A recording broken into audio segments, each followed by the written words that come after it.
At work, there's no rest for the wicked. There's more than enough work. The proof? The telephone rings while you're right in the middle of rereading a document you have drawn up for your superior, who wants it on her desk before 11 o'clock. The director is on the other end of the line. She wants you to confirm the time of her meeting in Japan next week. You'll also have to reserve her a seat on the flight to Tokyo. In addition, she wants you to let her know the sales figures for the month. It can't wait a moment longer. You explain to her that the figures aren't definitive yet. Never mind, replies your superior. Time is money. You must fax the document to your Japanese partners immediately and also send a copy to Hong Kong. You've got to get the sales figures together in time for the presentation at the end of the morning. It's imperative, or you risk losing the contract in hand.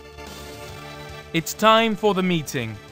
You meet your colleagues in the conference room. Everyone has brought their computer. There's paper everywhere. How do you manage to work among all this chaos? The contract which you are working on at the moment is of great importance. Some of your colleagues are very fidgety. It's the rush of adrenaline. The director's been on the phone for over an hour. She's talking to 3 different countries at the same time. She seems overloaded with work. It looks like she's had a portable phone grafted onto her ear. Fortunately, you managed to put together the sales figures before the meeting, and everyone has a copy of the document you've prepared. They all seem satisfied with your work. You haven't been working long in the company, and you still have to prove yourself. The slightest delay in your work could cost you dearly. If everything goes well, and if the contract is signed by the end of the day, your efforts will be rewarded.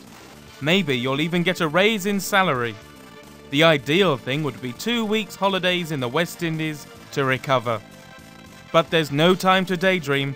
You've still got a lot to do. If we didn't know what was happening, we could think you're all making a lot of noise for nothing. All these comings and goings, these gestures, this constant frenzy.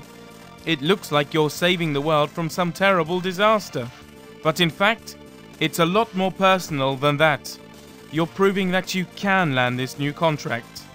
Either way, if you fail, another company will sign it, and you'll lose a great deal of money.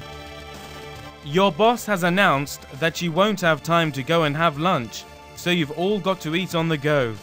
You've been brought some salads. You're not very hungry anyway. Your stomach's still knotted with apprehension.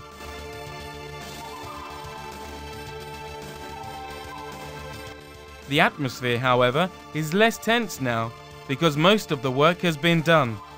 The project's well underway. You hope to receive during the day news of whether your partners have agreed on the contract's conditions. You'll just have to wait. And what's worse than having to wait? You can thus take a quick breath, relax a little, and calmly polish up your work. What a day! You began the morning quietly sitting at your desk when, suddenly, the entire team was invaded by stress and pressure. You've all faced up to the situation in hand and truly deserve to be congratulated by the chairman.